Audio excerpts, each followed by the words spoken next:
part of Locked On Sports Atlanta on the Locked On Podcast Network. Your team every day.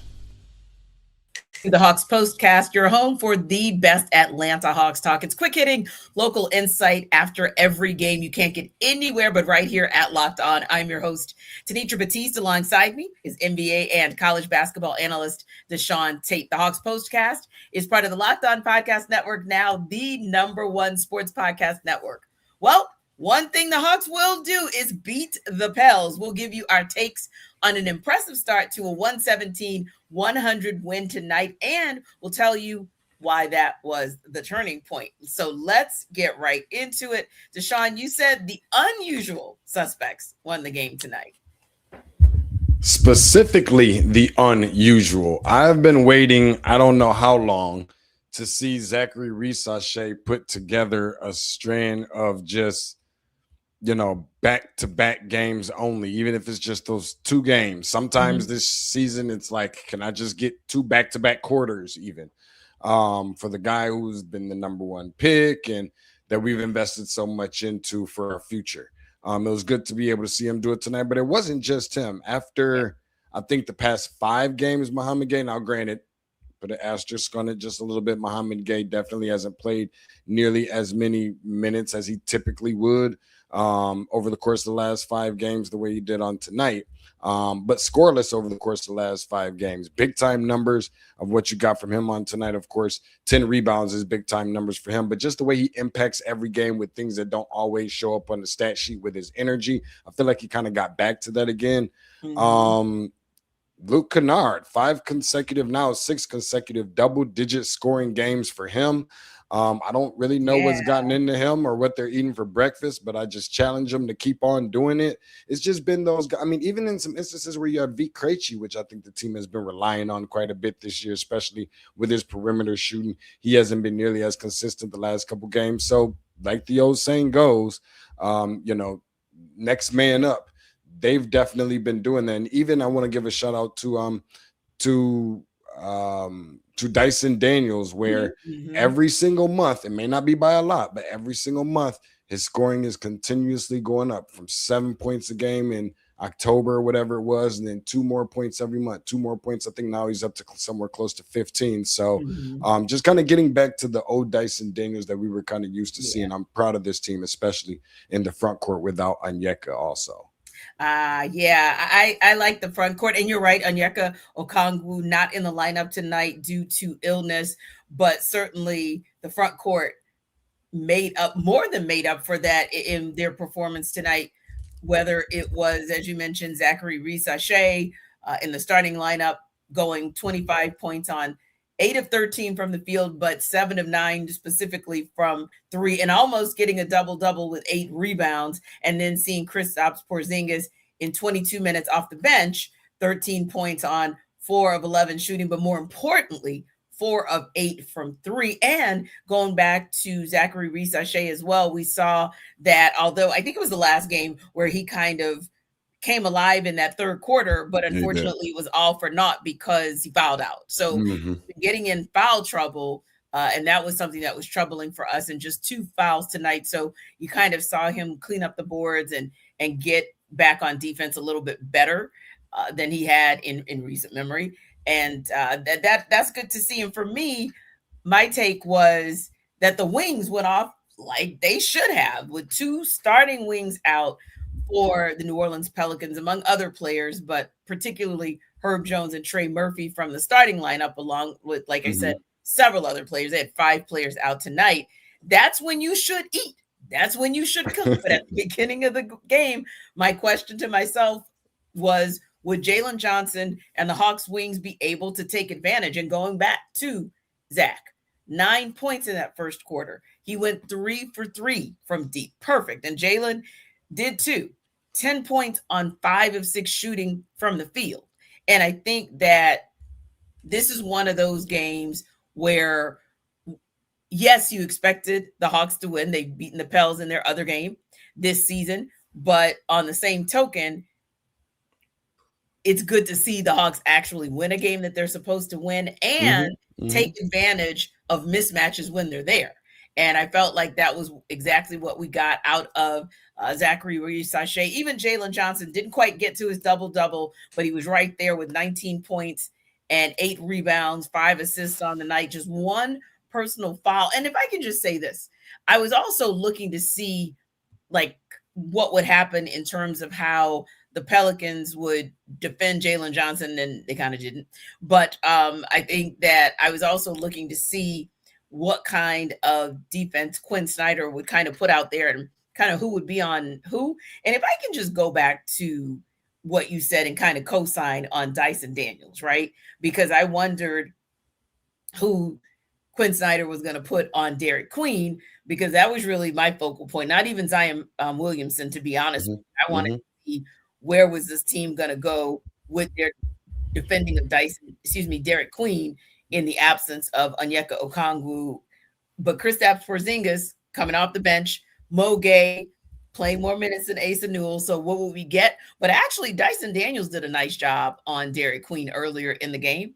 And so for him to end the game, for him, his assignment to essentially be to defend, quote unquote, the best player on the other team, the best player on the floor from the other team, hold Derik Queen to 6 points, or help to hold him to 6 points on 3 of 9 shooting. I thought he did a fine job in the beginning when that was his assignment. Well, I thought that was big because I'm pretty sure, as you probably already know, that Derik Queen had this game probably, I'm just assuming, highlighted and circled on his calendar because of the trade on draft night. So that is its own thing. And he's been playing really, really well for an NBA rookie so far this year. And he wasn't the only one that had ties to New Orleans. Obviously, I know DeJounte Murray didn't play, but obviously there's that conversation. Just want to make sure that was given a mention of all nights, especially on nights like tonight. And then even more so, Dyson Daniels, who was the number 8 pick in the 2022 draft, coming over from there. So, I know that, I think it's good for the past, what is it now? I think the Atlanta Hawks has been 10-3 against New Orleans since the 18-19 season, now being 11-3 against them. That is the best record that the Atlanta Hawks in that span has had against any team. And I thought it was just really important while, to try to contain Queen the best that you can and just really utilize your advantage that you have from an experience standpoint over him. Try to contain the duo the best that you can between inside and outside of Zion WIlliamson, which I think they did a fantastic job in the first quarter. We'll talk about that more later. But also, force him to be a shooter, but also Jordan Poole as well, who can tend to become a little bit erratic, and it seems kind of easy to frustrate him when you kind of force him to take some ill-advised, poor shot selections that he typically does. So I think they stuck to the game plan on that. They realized that, and they exposed it. Indeed, they did. And yeah, I think that this is one of those teams where you see the opposite, because you and I talk about all the time. We talk all the time about how those pesky Chicago Bulls, those pesky Charlotte Hornets, the pesky Washington Wizards, no matter what their records are and who takes the court for any of those teams, they just give the Hawks fits. And it's nice to see the Hawks on the other side of that equation finally being able to say, hey, there's a team that the Hawks kind of have their number, no matter who takes the court, or in this case, I guess, who didn't take the court, because they also didn't have Jose Alvarado, whom we know gives them a lot of quality minutes. Georgia Tech fame. So yeah. So I really say, okay, finally the Hawks are on the other side of that equation where they actually can talk about being a team that has somebody's number. Speaking of which, having their number is what we saw from the first quarter, really from the tip-off with these Atlanta Hawks against the New Orleans Pelicans. And we'll talk about that turning point when we come back.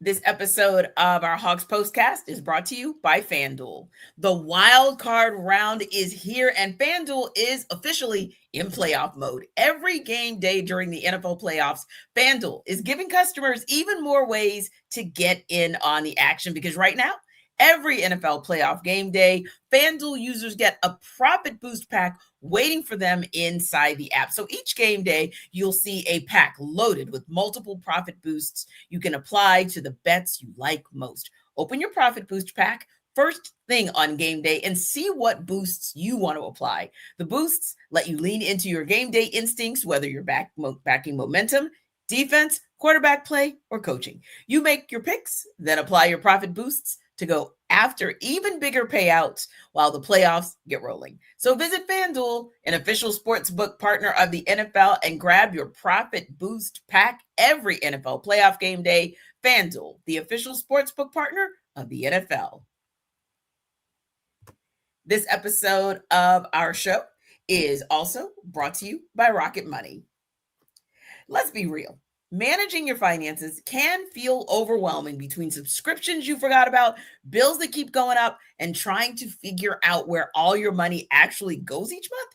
It's easy to feel like you're losing control, and who has time to track every transaction or hunt down hidden fees? That's where Rocket Money comes in, the personal finance app that helps you take control. It finds and cancels your unwanted subscriptions, monitors your spending, and helps lower your bills so you can grow your savings. You might be shocked at this, but Rocket Money can show you all that you're paying for as far as some of those pesky subscriptions that you completely forget about.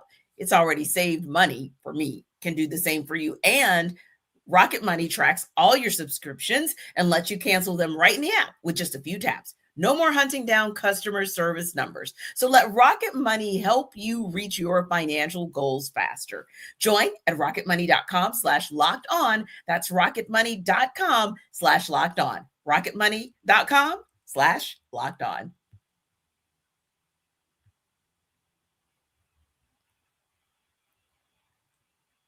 DeShaun, there were so many things to like about this game from the tip-off, and I feel like this was one of the games where from the opening tip of the first quarter, the Hawks set the tone at both ends, and that's why that was the turning point. Time to reveal where the game was won or lost. It's the turning point. And of course, we appreciate you guys for making the Hawks Postcast your first listen of the day. And thank you for making Locked On the #1 sports podcast network. Listen, when we think about how the Hawks sometimes have started, even the most recent game a couple nights ago started off on a 12-4 run. The night before that, it was a 15-4 run. That wasn't the case tonight. The Hawks really did set the tone very early, and then that was a momentum that they were able to capture. So, of course, they scored the first points of the game. Then they went on a 14-6 run to start the game. And I really feel like that run set the tone.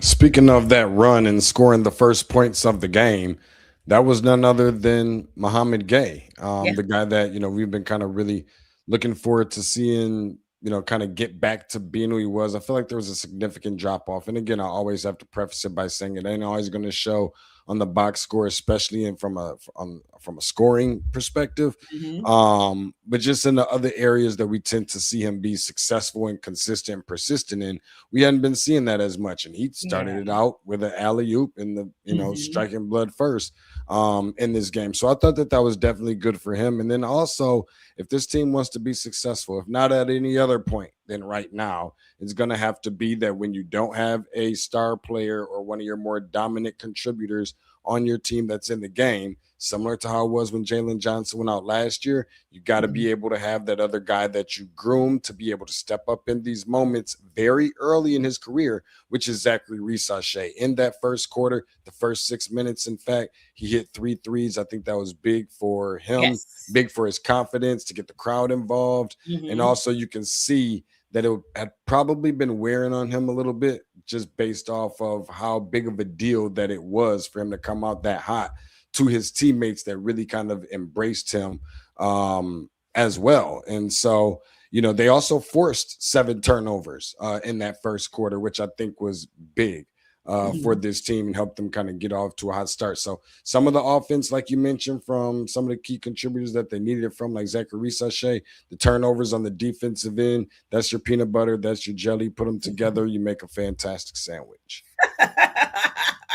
I don't know whether to laugh or shake my head on that one. Did you like it? Did you like it? I'm not sure. I'm not sure. It shows whose stomach is growling right about now. Yeah, that's why I'm not sure what to do with that comment, but I'm going to let it go. I'm just going to chuckle and say, hey, I'd rather us be talking about peanut butter jelly sandwiches and Dubs than anything else. That momentum that you talked about, that setting the stage, and some of those players whom we hadn't really seen have good games or get off to good starts, I really do think that made a difference. Risacher, one of them. Mohamed Gueye, another one. I think that kind of them finding their rhythm in the beginning was so important, because then you saw, even when the Pels tried to go on a little run of their own towards the end of the first quarter, the Hawks were able to reset and go on another run that ended 17-7 a little bit earlier in that second quarter. And I think most importantly as well, they were able to get the players who could have made a difference. And we don't take anything away from the fact that Zion WIlliamson ended the game with 22 points, but there was a point where the Hawks really did have him in check. They kept Derik Queen in check the entirety of the game. And I think that's something to be said. And just kind of going through the box score and some of the things that were encouraging tonight. Now, we know that the Pels are not one of the better teams on the perimeter. So to see them in the night under 29% shooting from three, not a big deal.